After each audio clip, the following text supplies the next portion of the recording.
ദൈവത്തിന് സ്തുതി. പ്രഭാതകിരണം ഭാഗം 374.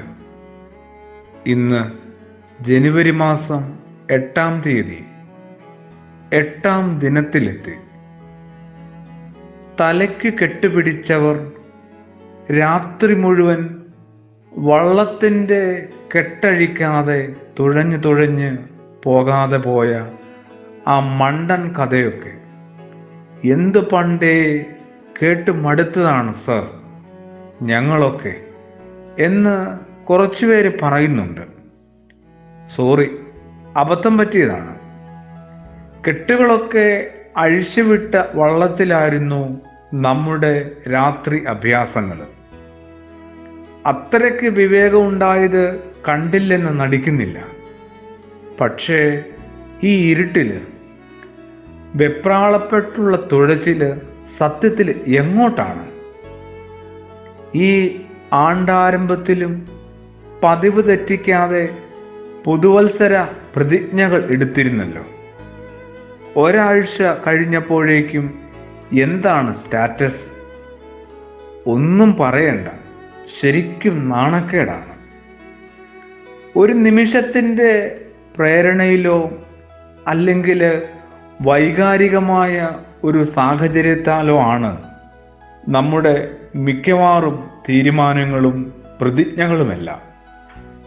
ഈ കുഞ്ഞു ജീവിതത്തിൽ നിന്നും ഇനി അവശേഷിക്കുന്ന കുറച്ച് സാധ്യതകളിൽ നിന്ന് ചിന്തിച്ചാൽ, എന്നുവെച്ചാൽ ആയുസ്സിൻ്റെ ബാക്കിയുള്ള നാളുകളെ നമുക്ക് നിശ്ചയമില്ലെങ്കിലും വെറുതെ ഒന്ന് ഓർത്തുമെടുത്തും ചിന്തിച്ചാൽ എന്താണ് നമ്മളുടെ ജീവിതത്തിൽ വേണ്ടത്?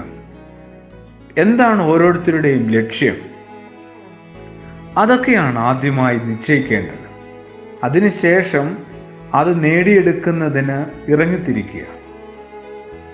ജീവിതത്തിൽ നമുക്ക് നല്ലൊരു ഉദ്ദേശമുണ്ടെങ്കിൽ ആ ലക്ഷ്യം നേടുമെന്നുള്ള ദൃഢനിശ്ചയവുമുണ്ടെങ്കിൽ പ്രതികൂലതകൾ ഉൾപ്പെടെ മുഴുവൻ സാഹചര്യങ്ങളും നമുക്ക് പതിയെ അനുകൂലമാക്കിയെടുക്കുവാൻ പറ്റും. യേശു കഥയില്ലേ, ഒന്ന് ഓർത്തെടുത്താലോ? പോയതിനേക്കാളും വേഗത്തിലും ശക്തിയിലും മടങ്ങി വന്ന അശുദ്ധാത്മാക്കളുടെ കഥയില്ലേ? സുവിശേഷകനായ മത്തായി ശ്ലീഹ 12-ാം അധ്യായത്തിൽ എഴുതി തന്നിട്ടുണ്ട്. ഒരു മനുഷ്യനെ അശുദ്ധാത്മാവ് വിട്ട് പുറപ്പെട്ടു പോയി. അത് പലയിടങ്ങളിൽ അലഞ്ഞു തിരിഞ്ഞ് നടന്നിട്ട് തിരികെ പഴയ മനുഷ്യനിലേക്ക് എത്തുകയാണ്.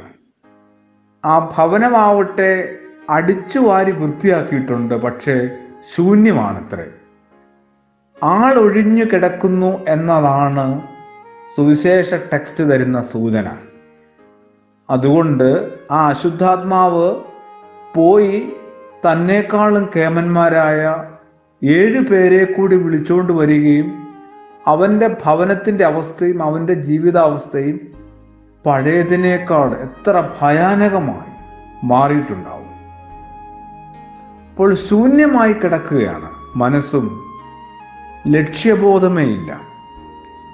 ചെടിവിത്തുകളൊക്കെ നിറച്ച പായ്ക്കറ്റിന് മീതെ ഏതിൻ്റെ വിത്താണെന്നും അല്ലെങ്കിൽ ആ മരത്തിൻ്റെയൊക്കെ ചിത്രം ഉണ്ടാവും.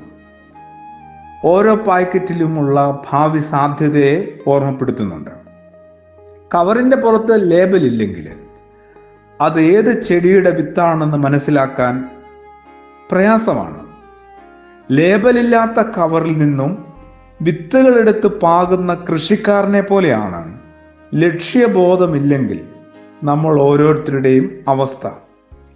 എന്താണ് ഇതിൽ നിന്ന് പ്രതീക്ഷിക്കുന്നതെന്ന് അറിയാതെയാണ് അയാൾ വിത്തുകൾ നടുന്നത്. അതുകൊണ്ട് തന്നെ ഫലപ്രദമായി ആസൂത്രണം ചെയ്യുന്നതിനോ അതിന് വേണ്ടത്ര തയ്യാറെടുപ്പുകൾ നടത്തുന്നതിനോ അയാൾക്ക് കഴിയാതെ പോകുന്നു. അയാൾക്ക് മാത്രമല്ല, അയാളെപ്പോലെ തന്നെ ജീവിക്കുന്ന നമ്മൾ ഓരോരുത്തർക്കും. ആമേൻ.